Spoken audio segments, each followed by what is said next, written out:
Salut les turfeuses, salut les turfeurs, bienvenue pour un nouveau pronostic de Benoît Requin. Merci pour vos likes, pour vos commentaires. N'hésitez pas à vous abonner pour recevoir tous mes pronostics tous les jours. Et n'hésitez pas à rejoindre ma communauté pour avoir accès à tous les tickets pour la course du Quintet. Ok, place au pronostic du Quintet du mardi 15 décembre, direction Pau pour le prix Georges Pastre. 3500 mètres et ils ne sont plus que 14 partants. L'As c'est non partant. Réunion 1, course 4, indice de confiance 2 sur 5. Ce quintet est ouvert, pas mal de zones d'ombre, ce ne sont que des 4 ans qui à cet âge progressent beaucoup d'une course à une autre.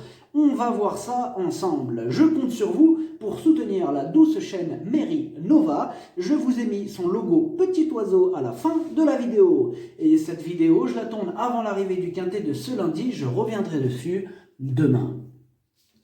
Pour le niveau yo-yo total VIP, on doit battre le record du mois d'octobre et du mois de novembre. Ce mois de décembre, il monte à 4 440 € de gain.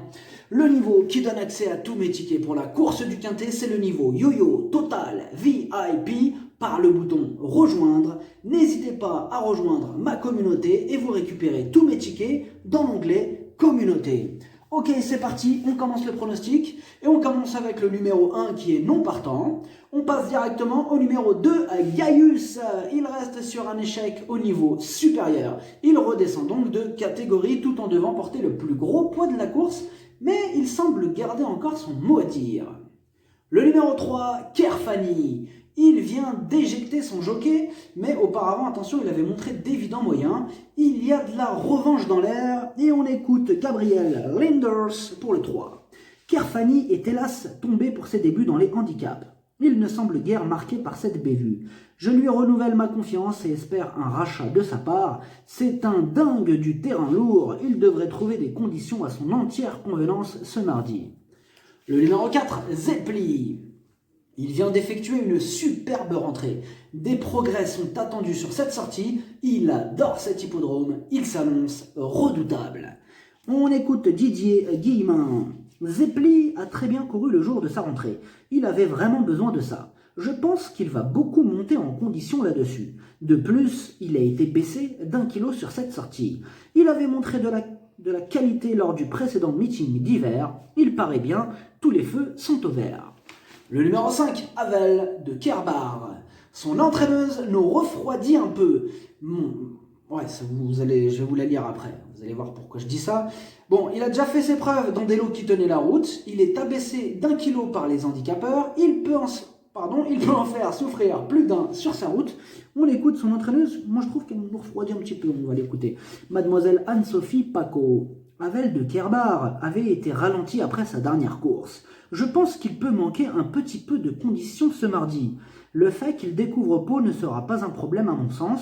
Par contre, il est pris très haut sur l'échelle des valeurs. Bon, comme vous avez pu l'entendre, c'est pas super positif non plus, mais moi je l'aime bien quand même. Ouais, je l'aime bien. Le numéro 6, Grazano. Il est archi régulier. Ses 6 dernières courses, il n'est pas descendu du podium. Il est tout simplement incontournable. Le numéro 7, Flèche Rouge. Elle aussi est en pleine forme, elle va découvrir Pau et pour ses débuts sur cet hippodrome, elle peut frapper un grand coup. On écoute Dominique Bressou. Flèche Rouge était plutôt brillante par le passé et j'ai l'impression qu'elle se bonifie avec le temps. Vu ce qu'elle vient de faire, j'ai bon espoir qu'elle s'impose prochainement à ce niveau, tout en relevant qu'elle n'a pas de marge. Le parcours proposé ici ne devrait pas être un désavantage. Le numéro 8, Stopline, il vient de mettre un coup de frein à sa série de bonnes performances. Alors peut-être n'était-elle tout simplement pas dans un bon jour. Réhabilitation en vue. On écoute Mademoiselle Danielle Hamel. Stopline reste sur un échec. Je ne sais pas ce qui s'est passé car elle était très bien avant la course et c'est encore le cas. Elle a bien réussi sur cette piste lors du précédent meeting d'hiver et a perdu 1 kg en valeur. J'espère que cela va aller. Le numéro 9, Greatless. Elle a remporté ses 2 dernières courses au niveau inférieur. Cette fois-ci, elle monte quelques étages. Ses limites sont inconnues. Attention à elle. On écoute Gabriel Linders. Greatless est une pouliche assez incroyable. En effet, Elle n'a de cesse de progresser ces derniers temps. Elle doit certes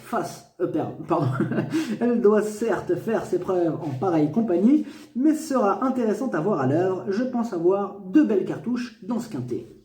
Le numéro 10, Oula Palu, elle monte sérieusement de catégorie, elle reste sur 2 victoires. Dans ce quintet ouvert, elle fait partie des possibles troubles faits.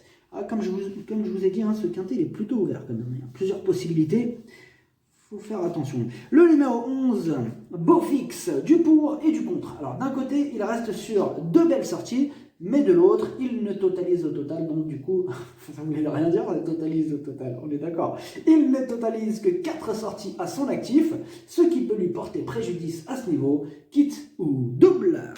On écoute Patrice Quinton.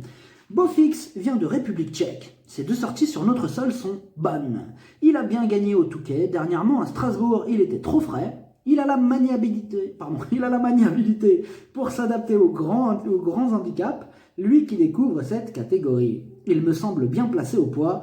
Je suis impatient de le voir à l'œuvre. Le numéro 12, Sheila Speed.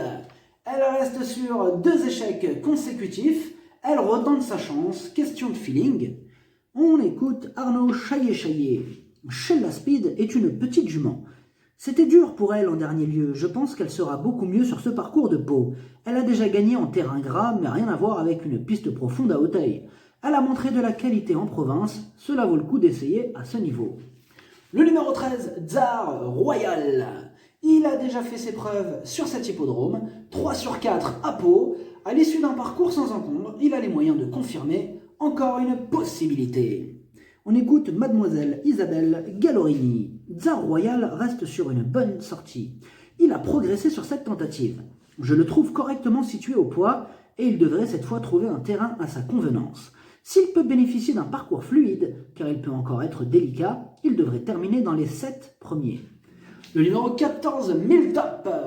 Ses dernières sorties sont bonnes, il fait de son mieux en compétition et dans ce quintet ouvert, comme pour beaucoup d'autres, tout sera une question de parcours. On écoute Michael Serra. Miltop est un cheval très délicat. Il a de la qualité mais n'est vraiment pas facile. Il a besoin de courses rythmées. Il commence à s'endurcir et me semble correctement traité au poids. Le haut du tableau est relevé ce mardi. Je suis assez confiant mais il faut que cela se passe bien. Le numéro 15, In Extenso. Il vient de terminer 3e à 123 contre 1 le 21 novembre. Bon, cette fois-ci, il monte de catégorie. Il va tenter de profiter de sa forme et de sa situation en bas de tableau pour confirmer. Le pronostic, ça donne 4, 7, 6, 9, 3, 5, 2, 8, cheval de complément le 10, si jamais il y a un autre nom partant et ça peut arriver. Le 11, merci d'avoir suivi cette vidéo, n'hésitez pas à vous abonner pour recevoir tous mes pronostics tous les jours et n'hésitez pas à rejoindre ma communauté pour avoir accès à tous les tickets pour la course du quintet, à jouer avec modération. Bonne chance, choupez-le moi, ciao.